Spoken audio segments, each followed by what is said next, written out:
Welcome. This is Signal.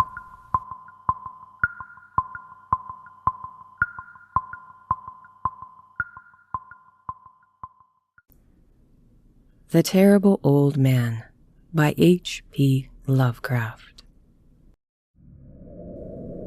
It was the design of Angelo Ricci and Joe Zenick and Manuel Silva to call on the terrible old man.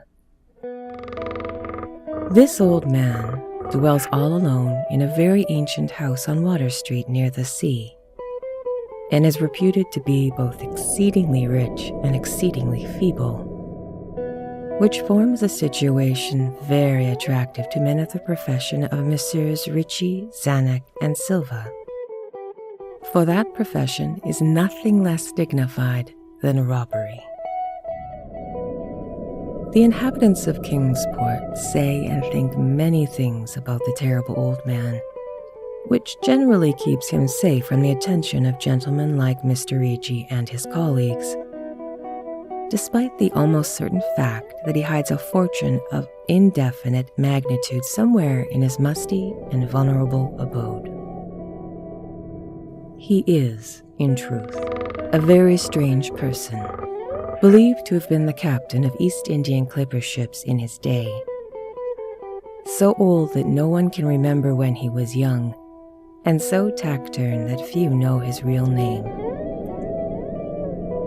Among the gnarled trees in the front yard of his aged and neglected place, he maintains a strange collection of dark stones, oddly grouped and painted so they resemble the idols of some obscure Eastern temple.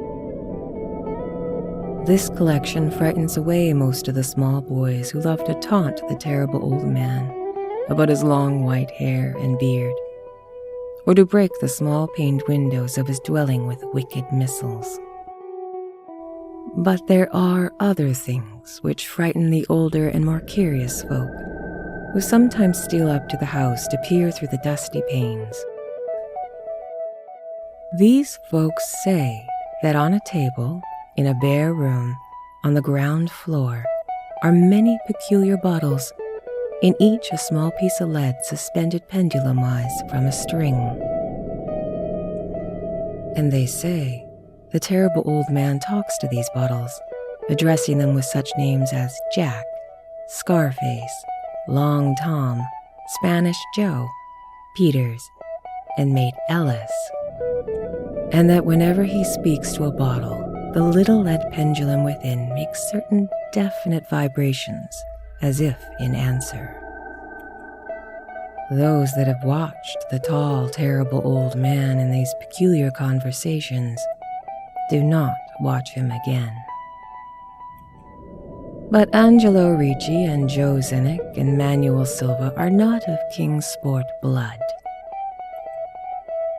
They are of that new and heterogeneous alien stock which lies outside the charmed circle of the New England life and traditions, and they saw in the terrible old man merely a tottering, almost helpless gray beard, who could not walk without the aid of his knotted cane, and whose thin, weak hands shook pitifully. They were really quite sorry in their way for the lonely, unpopular old fellow, whom everyone shunned, and at whom dogs barked singularly. But business is business, and to a robber whose soul is in his profession, there is a lure and a challenge about a very old and very feeble man who has no account at the bank, and who pays for his few necessities at the village store with Spanish gold and silver, minted 2 centuries ago. Messrs. Ricci, Zenick, and Silva selected the night of April 11th for their call. Mr. Ricci and Mr. Silva were to interview the poor old gentleman, whilst Mr. Zenick waited for them and their presumable metallic burden with a covered motor car on Ship Street, by the tall rear wall of their host's grounds. Desire to avoid needless explanations in case of unexpected police intrusions prompted these plans for a quiet and unostentatious departure. As prearranged, the three adventurers started out separately in order to prevent any evil-minded suspicions afterwards. Messrs. Ritchie and Silva met in Water Street by the old man's front gate, and although they did not like the way the moon shone upon the painted stones through the budding branches of the gnarled trees, they had more important things to think about than mere idle superstition. They feared it might be unpleasant work making the terrible old man loquacious concerning his hoarded gold and silver, for aged sea captains are notably stubborn and perverse. Still, he was very old and very feeble, and they were two visitors.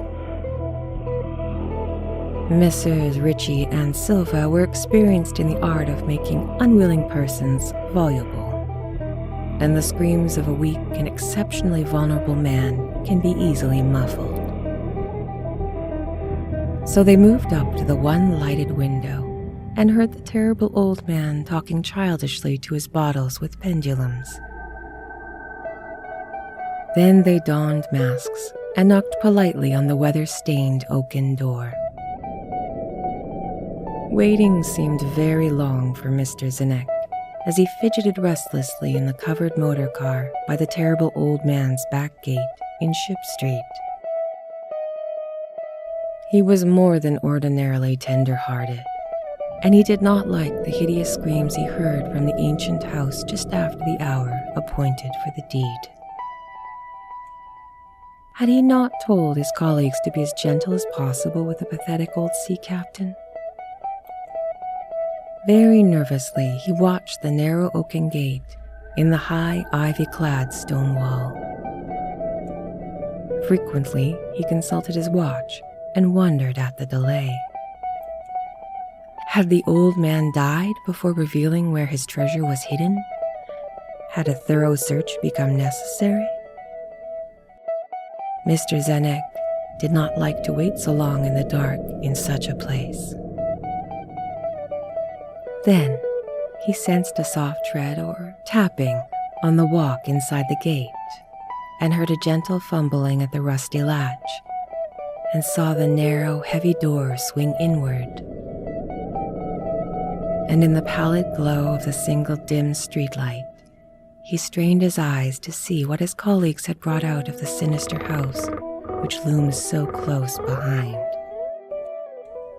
But when he looked, he did not see what he had expected, for his colleagues were not there at all, but only the terrible old man leaning quietly on his knotted cane and smiling hideously. Mr. Zenek had never before noticed the color of the old man's eyes. Now he saw that they were yellow. Little things make considerable excitement in little towns, which is the reason that the king's poor people talked all that spring and summer about the three unidentifiable bodies, horribly slashed as with many cutlasses, and horribly mangled as by the tread of many cruel-booted heels, which the tide washed in. And some people even spoke of things as trivial as a deserted motor car found in Ship Street, or of certain especially inhuman cries, probably of a stray animal or a migratory bird, heard in the night by wakeful citizens. But in all this idle village gossip, the terrible old man took no interest at all. He was by nature reserved, and when one is aged and feeble, one's reserve is doubly strong. Besides, so ancient a sea captain must have witnessed scores of things much more stirring in the far-off days of his unremembered youth.